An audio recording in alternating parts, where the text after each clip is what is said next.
વિદ્યાર્થી મિત્રો, કેમ છો તમે બધા? આજે આપણે ધોરણ 6 નો પાઠ બીજો આહારના ઘટકો અને તેમાં પોષક દ્રવ્યો વિશે શીખીશું. આપણે બધા જાણીએ છીએ કે આપણે આપણું જીવન ટકાવી રાખવા માટે અને શરીરની વિવિધ પ્રક્રિયાઓ ચાલુ રહે તે માટે ખોરાકની જરૂરિયાત રહે છે. હવે સૌપ્રથમ પ્રશ્ન આવે છે કે આ પોષક તત્વો એટલે શું? તો આપણે સૌપ્રથમ પોષક તત્વોની વ્યાખ્યા જોઈએ અથવા પોષક દ્રવ્યોની વ્યાખ્યા જોઈએ તો પોષક દ્રવ્યો એટલે એ કે જે ખોરાકમાં રહેલા છે અને આપણા શરીર માટે જરૂરી છે એવા દ્રવ્યો. તો એની વ્યાખ્યા જોઈએ તો આપણા આહારમાં શરીર માટે જરૂરી કેટલાક આવશ્યક ઘટકો હોય છે જેને પોષક દ્રવ્યો કહે છે. હવે પોષક દ્રવ્યોના ઉદાહરણો જોઈએ તો કાર્બોદિત, લિપિડ, વિટામિન, ખનિજ ક્ષારો, પાચક રેસાઓ અને પાણી, આ બધાનો સમાવેશ થાય છે. તો હવે આ બધા પોષક દ્રવ્યો આપણે કયા કયા ખોરાકમાંથી મળે છે તે જોઈએ. સૌપ્રથમ વાત કરીએ કાર્બોદિત. હવે કાર્બોદિત મળતો હોય તેવા ખોરાકના ઉદાહરણ લઈએ તો બધી જ મીઠી વસ્તુઓનો સમાવેશ કાર્બોદિતમાં થાય છે. આપણે જે ઘઉંનો લોટ ખાઈએ છીએ, બાજરાનો લોટ ખાઈએ છીએ તેમાંથી આપણે કાર્બોદિત મળે છે. એ સિવાય તો કે બટેટામાંથી પણ કાર્બોદિત મળે છે, શેરડી છે, ખાંડ છે, ગોળ છે, બધા કાર્બોદિત મળતા હોય તેવા આહારના ઉદાહરણો છે. બીજું પોષક દ્રવ્ય છે આપણું પ્રોટીન. પ્રોટીન છે એ વધારે પડતું આપણે કઠોળમાંથી, જેમ કે મગ છે, મઠ છે, ચણા છે, સોયાબીન છે, એ બધામાંથી. એ સિવાય જો કોઈ માંસાહારી હોય તો માંસ, મચ્છી અને ઈંડામાંથી પણ આપણે પ્રોટીન મળી રહે છે. પ્રોટીન આપણા શરીરના વિકાસ અને વૃદ્ધિ માટે મહત્વનો ભાગ ભજવે છે.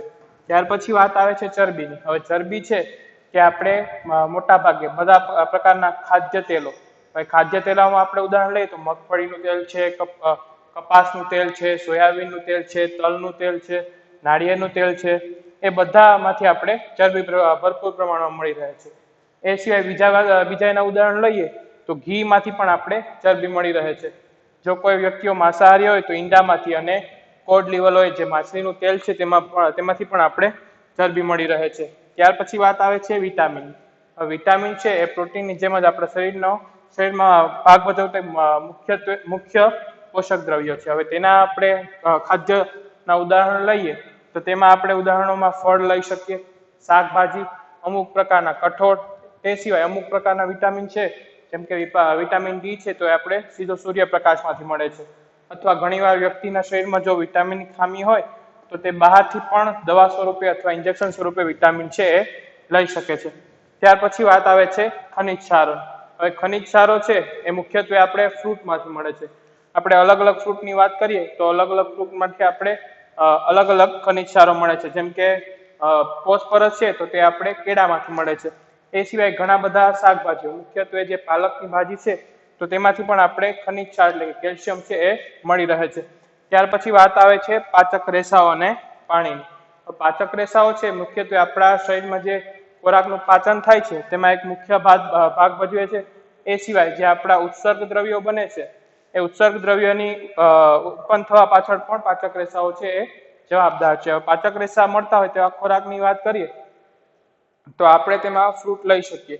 અને બીજા નંબરમાં અમુક એવા ફ્રૂટ જેમ કે બોર છે, પછી જરદારુ છે, વગેરેમાંથી આપણે પાચક રેસા છે એ મળી રહે છે. એ સિવાય અમુક પ્રકારના શાકભાજી જેમ કે ગુવાર છે, બટેટા છે, છાલ સહિતના બટેટા છે, તેમાંથી પણ આપણે પાચક રેસા છે એ મળી રહે છે. અને પાચક રેસાનો મુખ્યત્વે જો કોઈ સોર્સ હોય ફ્રૂટમાં તો તે છે કેળા.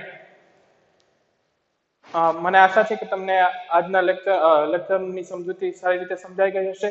Thank you.